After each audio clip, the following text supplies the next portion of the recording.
নমস্কার, আপনারা দেখছেন বাংলা বার্তা ইউটিউব চ্যানেল। জানাবো আজকের বাছাই করা কিছু গুরুত্বপূর্ণ খবর। প্রধান সংবাদগুলি জানার আগে শুরুতেই দেখে নিন আজকের হেডলাইন্স। কেজরিকে ভোকাল টনিক দেবাংশু, দিল্লির পালা বদলে নয়া বিশ্লেষণ তৃণমূলের তরুণ তুর্কির। মুসলিম বিধায়ক পৌঁছেছেন দিল্লি বিধানসভায়, জানুন কাকে কোথা থেকে মিলল জয়। পূর্ব মেদিনীপুরের 2 সমবায় উঠল সবুজ আবির, কি বলছে বিজেপি?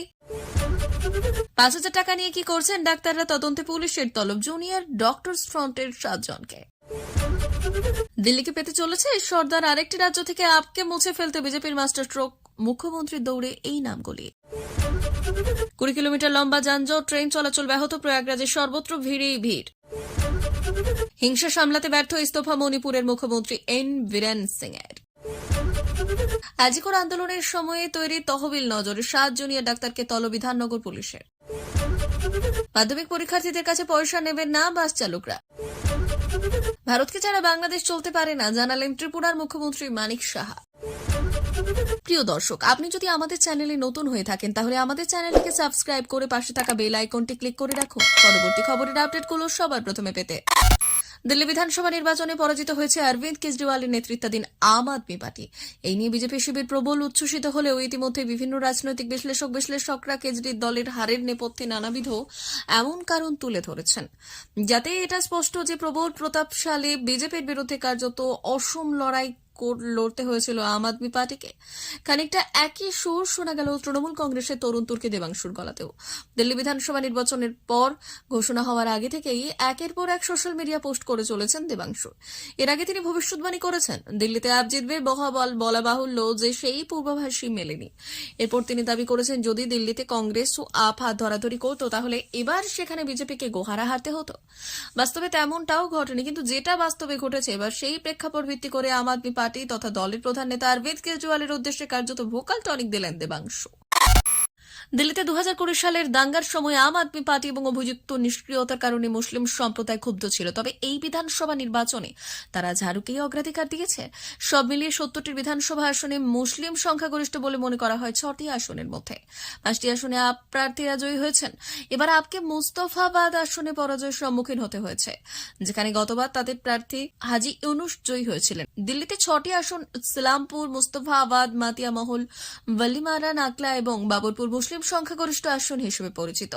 যদিও নির্বাচনের আগে এই আশঙ্কা প্রকাশ করা হয়েছিল যে উত্তর পূর্ব দিল্লি 2020 সালের দাঙ্গা, করোনা ভাইরাস মহামারীর সময় তাবলিগি জমায়েত বিষয়টি এবং সংখ্যালঘু সম্প্রদায়ের সাথে সম্পর্কিত বিষয়গুলিতে প্রার্থীর অভিযুক্ত নিরাপত্তা নিয়ে মুসলিম ভোটারদের মধ্যে আপের প্রতি ক্ষোভ হয়েছে। বছর ঘুরলেই রাজ্যে বিধানসভা নির্বাচন, তার আগে পূর্ব মেদিনীপুরে আরও 2টি সমবায় সমিতিতে জয়লাভ করল তৃণমূল কংগ্রেস। বিজেপি ও বামেদের জোটকে পরাস্ত করে ভগবানপুর 1 নম্বর ব্লকের মাসুরিয়া সমবায় কৃষি উন্নয়ন সমিতির নির্বাচনে জয়কার তৃণমূল প্রার্থীদের। আবার রামনগর বিধানসভার প্রতিমা 1 নম্বর অঞ্চলের শরীপুর সমবায় সমিতিতে বিনা প্রতিদ্বন্দ্বিতায় জিতল রাজ্যের শাসক দল। রবিবার মাসুরিয়া সমবায় কৃষি উন্নয়ন সমিতিতে 9টি আসনের মধ্যে 5টি আসন দখল করল শাসক দল। এদিন সকাল থেকে কড়া পুলিশি নিরাপত্তায় মাসুরিয়া সমবায় কৃষি উন্নয়ন সমবায় সমিতির নির্বাচন হয়। বিকেলের ফল ঘোষণা করার পর দেখা যায় যে 9টি আসনের মধ্যে 5টি আসনে জয়ী হয়েছে তৃণমূল এবং 4টি আসনে জয়লাভ করেছে বিজেপি ও সিপিএম এর জোট প্রার্থীরা। এই সমবায় ভোটার ছিল 647, ভোট পড়েছে 601, আর এই সমবায়ে 20 বছর ভোট হলো। সেই নির্বাচনে জিতল রাজ্যের শাসক দল। জয়লাভের পরে বাজি ফাটিয়ে সবুজ আবির খেললেন তৃণমূল কর্মী সমর্থকরা। টাকা তছরুপের অভিযোগে West Bengal junior doctor fronts 7 সদস্যকে তলব করল বিধাননগর পুলিশ কমিশনারেট। রাজু ঘোষ নামে এক ব্যক্তির অভিযোগের ভিত্তিতেই অনিকেত মাহাতো সহ 7 জনকে তলবের নোটিশ পাঠানো হয়েছে। যদিও অনিকেত একাই হাজিরা দিয়েছিলেন, বাকিরা ডিউটিতে থাকার কথা জানিয়েছেন, হাজিরা এড়িয়ে গেছেন। অনিকেত ভিডিও কনফারেন্সের মাধ্যমে জিজ্ঞাসাবাদের মুখোমুখি হয়েছেন। রাজু ঘোষ নামের জনৈক এক ব্যক্তি জানিয়েছেন জুনিয়র ডক্টরস ফ্রন্ট জুনিয়র ডাক্তারদের 5,000 টাকা দিয়েছিলেন, কিন্তু তারা রসিদ দেননি। তার অভিযোগ ছিল অনেক জুনিয়র ডাক্তার নিজের ব্যক্তিগত অ্যাকাউন্টের ফান্ডের টাকা নিয়েছেন, আর সেই টাকা কোথায় কি কাজে ব্যবহার করা হচ্ছে তা জানতে চেয়ে তিনি পুলিশের দ্বারস্থ হয়েছেন। দিল্লিতে ভারতীয় জনতা পার্টির শেষ মুখ্যমন্ত্রী ছিলেন সুষমা স্বরাজ। তিনি 1998 সালের অক্টোবর থেকে ডিসেম্বর পর্যন্ত 52 দিন দিল্লির সরকার পরিচালনা করেছিলেন। এবার 27 বছর পর দিল্লি বিজেপির একজন মুখ্যমন্ত্রী পেতে চলেছে। 12 বছর পর দিল্লিতে শাসন করা আম আদমি পার্টিকে বড় পরাজয়ের মুখে ফেলে ভারতীয় জনতা পার্টি ক্ষমতায় এসেছে। বর্তমানে বিজেপির মধ্যে নতুন মুখ্যমন্ত্রী নির্বাচন নিয়ে আলোচনা শুরু হয়েছে। বিজেপি দিল্লিতে মুখ্যমন্ত্রী নির্বাচনের ক্ষেত্রে ভবিষ্যৎ কৌশলকে গুরুত্ব দেবে, এটি পরিষ্কার। আসন্ন নির্বাচনের কথা মাথায় রেখে বিশেষ করে বিহারের মতো রাজ্যগুলির দিকে বিবেচনা করে দিল্লিতে কোনো পূর্বাঞ্চলীয় মুখকে মুখ্যমন্ত্রী করা হতে পারে। তবে সব থেকে বেশি সম্ভাবনা রয়েছে কোন সর্দারকে দিল্লির নেতৃত্ব তুলে দেওয়ার। তবে তালিকায় কয়েকজন বড় নেতার নামও রয়েছে যারা মুখ্যমন্ত্রীর দৌড়ে এগিয়ে রয়েছেন। প্রয়াগরাজে মহাকুম্ভের সময় গত কয়েকদিন ধরে ভিড় কমার কথা বলা হচ্ছিল, পাশাপাশি আকড়ার সাধু সন্তদেরও প্রস্থান হচ্ছিল। তবে এই খবরের পর আবারও লক্ষ লক্ষ ভক্ত মহাকুম্ভ এসে পৌঁছেছেন। প্রয়াগরাজে আবারও বিশাল ভিড় দেখা যাচ্ছে, যার কারণে স্টেশনের গেট বন্ধ করে দেওয়া হয়েছে। অতিরিক্ত ভিড়ের কারণে ট্রেন চলাচল ব্যাহত হয়েছে। যারা স্টেশনের ভেতরে আটকে গিয়েছেন তারা সেখানেই রয়ে গেছেন। এর ফলে বিশাল ভিড় স্টেশন থেকে রেল লাইনের পাশ দিয়ে এগিয়ে যেতে দেখা গেছে। প্রয়াগরাজ যাওয়ার সমস্ত রাস্তার উপর ভয়াবহ যানজটের পরিস্থিতি তৈরি হয়েছে। পরিস্থিতি এমন যে শিশু, বৃদ্ধ এবং অন্যান্য ভক্তরা খাবার পানির জন্য কষ্ট পাচ্ছেন। আর এই নিয়ে সমাজবাদী পার্টির প্রধান অখিলেশ যাদব টুইট করে তৎক্ষণাৎ ব্যবস্থা গ্রহণের কথা বলেছেন। তিনি তার টুইটে লিখেছেন, মহাকুম্ভের সর্বত্র ক্ষুধার্ত, তৃষ্ণার্ত, ক্লান্ত এবং অসহায় তীর্থযাত্রীদের দেখা যাচ্ছে। তিনি রাজ্য সরকারকে মানবিক দৃষ্টিকোণ থেকে জরুরি ব্যবস্থা নেওয়ার আবেদন করেছেন। মণিপুরের মুখ্যমন্ত্রীর পদ থেকে ইস্তফা দিলেন এন বীরেন সিং। এদিন রাজভবনে গিয়ে রাজ্যপাল অজয় কুমার ভল্লার হাতে পদত্যাগপত্র তুলে দিলেন তিনি। সঙ্গে ছিলেন গেরুয়া নেতা সম্বিত পাত্র। গত 1.5 বছরে বেশি সময় ধরে জাতি হিংসা উত্তপ্ত উত্তর পূর্বের রাজ্য। কয়েকশো মানুষের মৃত্যু হয়েছে, ঘর ছাড়া অসংখ্য মানুষ। যার জেরে আঙুল উঠেছিল মণিপুরের গেরুয়া সরকার এবং মুখ্যমন্ত্রী এন বীরেন সিং এর বিরুদ্ধে। একাধিকবার তার পদত্যাগের দাবি করেছেন বিরোধী দলগুলি। শেষ পর্যন্ত ঘরে বাইরে চাপের মুখে পদত্যাগ করতে বাধ্য হলেন বীরেন। একাধিক সর্বভারতীয় সংবাদ মাধ্যম সূত্রে খবর, মণিপুর বিধানসভায় অনাস্থা প্রস্তাব আনতে চলেছে কংগ্রেস। আর সেই খবর পান বীরেন। আস্থা ভোটে বীরেন সরকারের পতনের সম্ভাবনা ছিল প্রবল।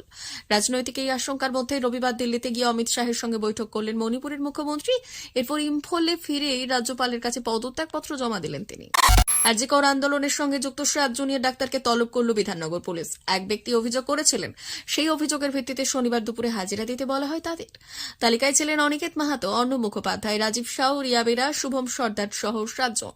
জুনিয়র ডাক্তাররা দাবি করেছেন, আন্দোলনের সময় গঠিত তহবিল নিয়ে প্রশ্ন করা হয়েছে তাদের।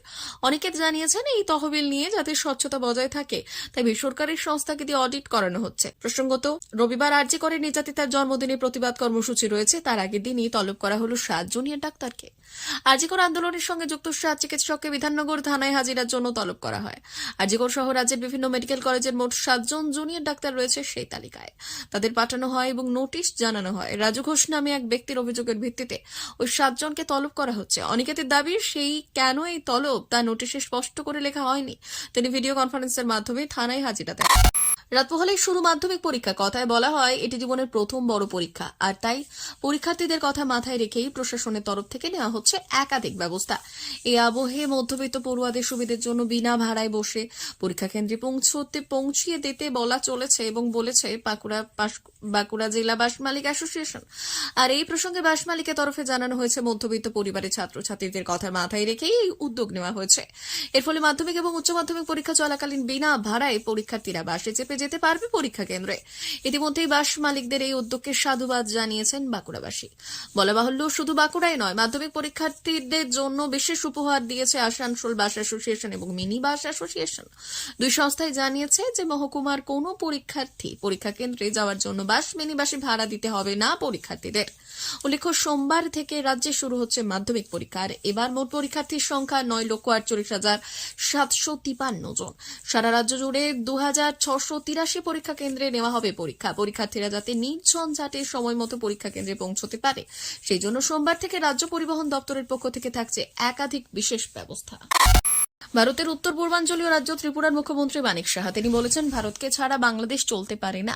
শনিবার আগরতলায় সাংবাদিকদের সঙ্গে আলাপকালে তিনি এই মন্তব্য করেছেন বলে ইংরেজি দৈনিক দ্য ইন্ডিয়ান এক্সপ্রেসের একটি প্রতিবেদনে জানানো হয়েছে। এতে বলা হয়েছে, ভারত ছাড়া বাংলাদেশের কর্মকাণ্ড করতে পারে না মন্তব্য করেছেন ত্রিপুরার মুখ্যমন্ত্রী মানিক সাহা। প্রতিবেশী দেশের সঙ্গে যেসব দ্বিপাক্ষিক সংযোগ প্রকল্প সম্পন্ন হয়েছে অথবা সমাপ্তির দ্বার প্রান্তে রয়েছে, সেগুলি ভবিষ্যতে কার্যক্রম শুরু হবে বলে আশা প্রকাশ করেছেন। প্রিয় দর্শক, এখনকার মতো খবর এই পর্যন্তই। ধন্যবাদ।